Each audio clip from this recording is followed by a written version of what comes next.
WBAY TV, your first alert station. Action 2 News This Morning live stream starts now. Hey, good Monday morning. So good to have you with us here.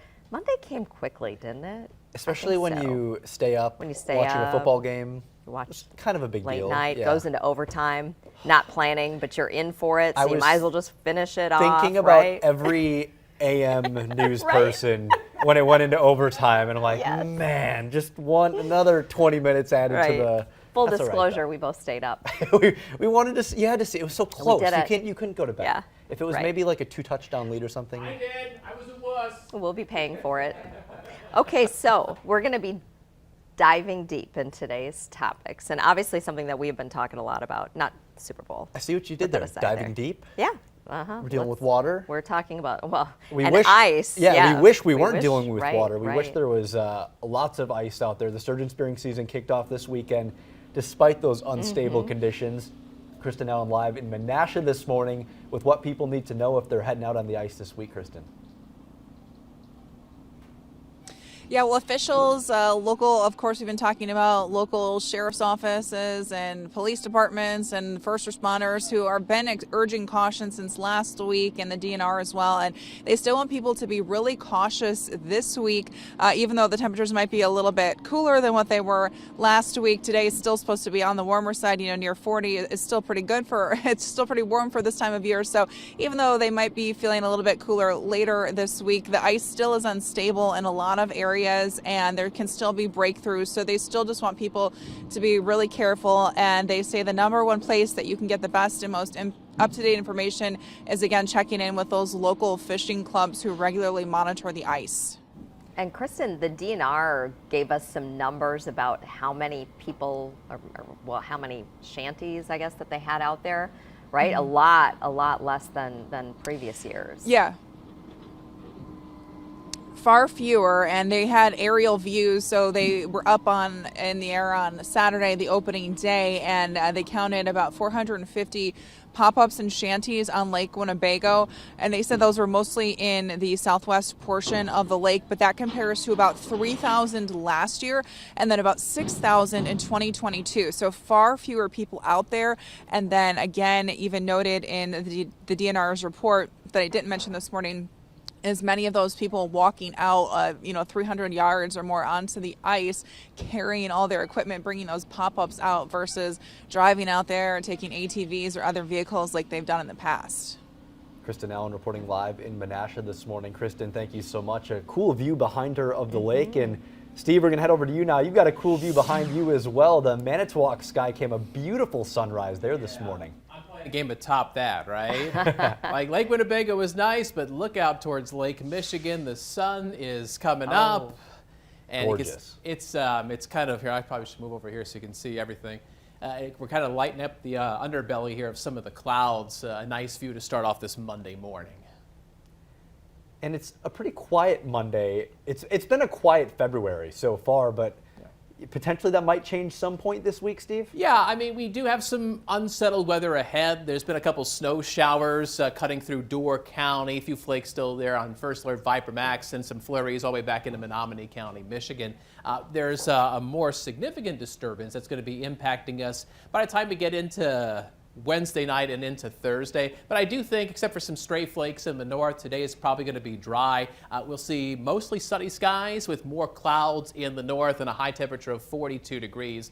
Right now, we're generally at and below freezing. We're at 29 degrees in Green Bay, 28 in the Fox cities. But as you see here on First Alert Pinpoint Predictor, later this afternoon, we're going to get into the low 40s with 30s in the north, and comparing that to our average high of 28, we're going to be well above average. Now, there's a little bit of a catch. We do have some wind today. Northwest winds, they'll be a little bit brisk, and as they pick up, our wind chills through the afternoon will be mainly in the 30s. And you were saying, Steve, that we haven't had like any amount of snow for like a month of snowfall. Is that right? As of today, we've gone a full month without snow in Green Bay, at least accumulating snow. So that is not too far away as we go into the middle of this week. We're seeing a couple flurries in the North Woods, but otherwise it's just another dry day with variable cloud cover in northeast Wisconsin. So today's really just kind of peaceful, but this next weather maker that you're talking about, Tammy, it should be impacting us Wednesday night going into Thursday. A little round of some light snow and probably enough to stick and cause some slippery travel. So if you're thinking ahead to Thursday morning, just kind of keep tabs on this. So way back towards the Yukon in northwestern Canada, there's a disturbance brewing. It'll ride the jet stream down into the Great Lakes. And, you know, it's several days away, so, you know, things can change. But if we do a little comparison of some of the computer models that go that far out, about an inch is a possibility. And as a reminder, long-range snowfall forecasts can change frequently. So I'll just keep your severe weather outlook in the low category right now for Thursday. But other than that, between now and the upcoming weekend, it seems relatively peaceful and relatively dry. And you've been being so kind, Steve, the past week, you know, giving those reminders out there. Valentine's Day is this week, letting people know, don't forget that. You know, how if people are going out Wednesday or Tuesday night, maybe how's the week looking ahead for them? Well, I think if anybody's got a date for Tuesday night or Wednesday night, there's no major weather. We will see generally partly to mostly cloudy skies. Temperatures each evening will be in the 30s. It's generally, once that disturbance comes in on Thursday with that light snow, we'll have a little bit of inclement weather to deal with. Behind that weather maker, there's a fair amount of wind to wrap up the week, so Thursday, Friday into Saturday, and as that wind comes into northeast Wisconsin, our temperatures will trend down a little bit. So we're kind of up and down for the next few days. And then we drop back to a 28 on Friday. Really, Friday is the only day with normal mid-February temperatures. But between now and the weekend, if you exclude Friday, we're generally warmer than average for this time of year. Wow. All right. Steve, thank you very much. Yep. Appreciate it. All right. Want to turn now to a discussion with Aisha and the First Alert Safety Desk. Really important to check your fridge or your freezer this morning. You're talking about a listeria outbreak, Aisha. Yeah. Another one. It's been a while since we've talked about a listeria outbreak. The last one was the cantaloupes. This one I've been following for a couple of weeks now, just kind of waiting because you never know if we're going to get impacted. So far it's been different states, especially out west. There's 11 different states impacted by this. 26 cases so far, but 2 people died. So that's why I'm getting a little bit more concerned, because I did find a connection to Wisconsin. But I want to give everybody a little bit of some context. So this recall came from the brand Rizzo Lopez Foods. It includes different cheeses, definitely Mexican cheeses in this, yogurt, sour cream sold at Whole Foods, and then it expanded to include enchiladas, bean dip, there were dressings and sauces. So Fresh Creative, Trader Joe's, and Simply Fresh are now recalling some of their products that were made with an ingredient that Rizzo Lopez Foods supplied. And so they were sold at different stores, including Costco. But with Costco even, I didn't see Wisconsin on the list. So I did a little digging, checked out the whole entire list. There's so many different products with this recall, and because they use that ingredient in other things. But here in Wisconsin, I don't know if you guys ever use it. I love those salad kits that you can buy. I do. Because it's easy. You pop everything in, you open the little baggie, right? So there are different products that you should be aware of, especially with the Dole brand, those salad kits. There's about 8 of them so far. One of them, the chopped kit avocado ranch is on there. There's the Southwest salad. There's the Cajun ranch flavor.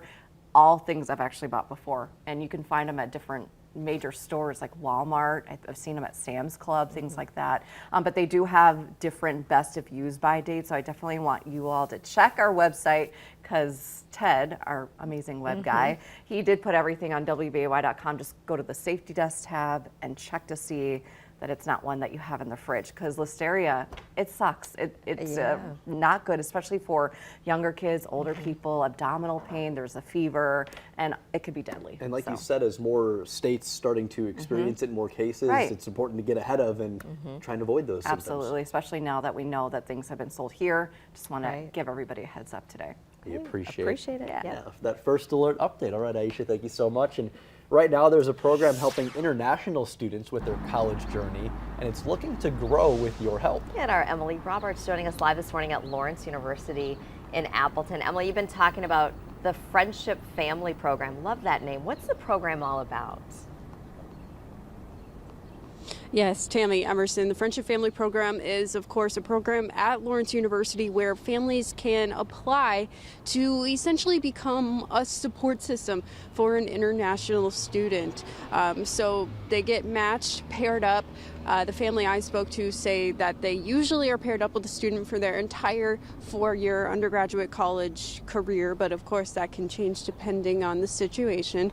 So when these families are paired up, they're really just there for kind of anything and anything an international student could need to help with their adjustment to college life, thousands of miles away from home, as simple as things like connecting a student with a pharmacy, helping them when they get sick, giving them a spot to relax off campus. Of course, also if they want to get more involved with the family, game nights, things like that, enjoying dinner together. So it really depends on what the student needs, but it's a great connection to have. And Emily, how can people get involved if maybe they would like to be a host family and have one of these students come? Right. I'd love to talk about the family that I spoke with. Their names are Paul and Jill Wilkie. So what they did is they applied for the program and ended up getting accepted. But they are currently paired up with senior Charlotte Ho. She's from Vietnam. So she came here about 4 years ago now. She's a senior. She's a biotech and chemistry major. Very, very impressive. But so she's been paired up with the Wilkie family now for some time.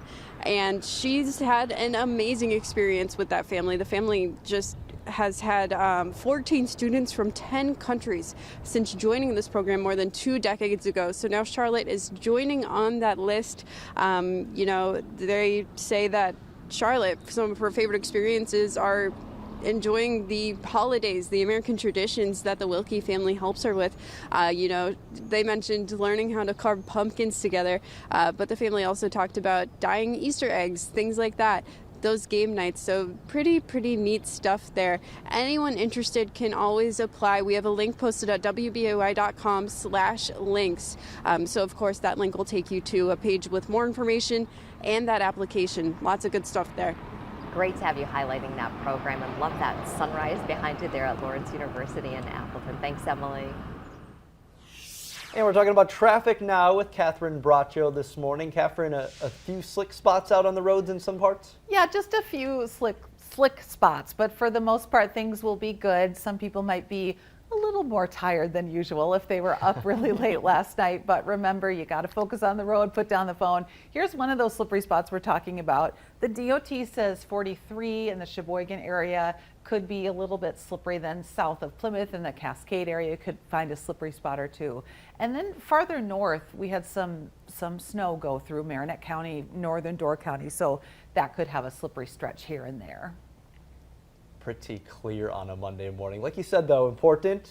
If folks stayed up late, you gotta be alert out there, Catherine. Always good to see, and it looks like traffic really flowing well behind you too. Yeah, this is the Howard area, Highway 29 at the Packerland Drive interchange. This is one of those elevated spots, but thankfully we didn't have precipitation come through that can make things slippery in too many areas, so that's good to see. And then in terms of drive times right now, 141 between Abrams and I-43, normal drive times there, 13 minutes north or south. And then Highway 29 between Shawano and Green Bay, it's about 28 minutes whether you're heading east or west. So overall, a decent commute for this Monday. Always appreciate it. Thanks, Catherine. All right, before we go, check this out. What up, Bronx? For your consideration, here comes the Boston Massacre! The Dunk Kings! Touchdown Tommy on them keys! Player coach. Got it. This was one of the many ads that played during Super Bowl 58. The Dunkin' ad featuring a bunch of stars, including J-Lo, Ben Affleck, Tom Brady, and Matt Damon. And if this one cracked you up last night, exclusive outtakes will be on GMA this morning, plus an ad expert breaking down which companies scored big with their ads. Tom Brady made an appearance in quite a few of them. Yes, it was so many celebrity ads. I love the end of that, which is like, oh, Tom, you can stay. You can stay. You're allowed. The Vince Vaughn. Vince Vaughn made an appearance. Yeah. I've been kind of wondering where he's been. Right. And Tom Brady was in that one. That was kind of fun, saying he'd been winning enough. Yeah, it was cool to see all those. And then we had our own local celebrities. Check this out: local high school getting the spotlight in Super Bowl 58.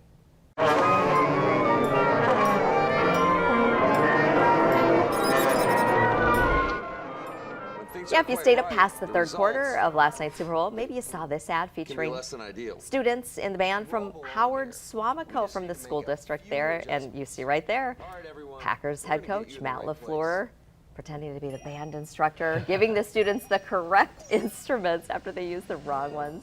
So this commercial aired between the third and fourth quarters of the game. And if you missed it, you can watch it on Bell and Hell's YouTube page. The Super Bowl was not the only big game people tuned into. Can't forget about the Puppy Bowl. It's become a pretty big tradition.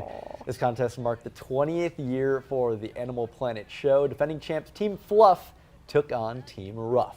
And Team Fluff took an early 2-touchdown lead, but Team Rough recovered in the fourth quarter to upset Team Fluff. The score 72-69, and they took home the Lombardi Trophy. I love that one. Moosh, an Australian Shepherd mix who forced a key turnover, was named MVP. Congratulations. Such a cool concept there. Isn't More than it? 130 Yeah. dogs made up the two teams, and they came from 73 shelters across the country. I want every one of them. Yeah, I love that. Just Oh, look so at many. that. They're having a fun time. They're running around. I still don't understand the scoring really, but who cares, Yeah, right? it doesn't matter, does Just it? want to watch them run around, have fun. Yes, and exactly. they certainly look like they did that. Yeah, no sad faces at the No end. sad You notice faces. that? They're The just referee has the best job Yeah, in I right. think, America. Yeah, you said you wanted to do yeah, that, I want right? to do that. I'll volunteer for next year if they're looking for a referee. Sign That up. looks like a blast. Well, it's been great having you spend some time with us here on our live stream, and we're getting ready behind the scenes here, preparing for our on-air update during Good Morning America. Yeah, we made it Catherine through and Monday, Steve. right? Yeah, we did, almost. And we're just getting you off and going probably for your day. Getting started for your day, getting started for your week. We're going to give you a bird's eye view of the studio as we let Catherine and Steve get prepared for their cut-in, and we will see you all tomorrow morning. Make it a great day, everybody.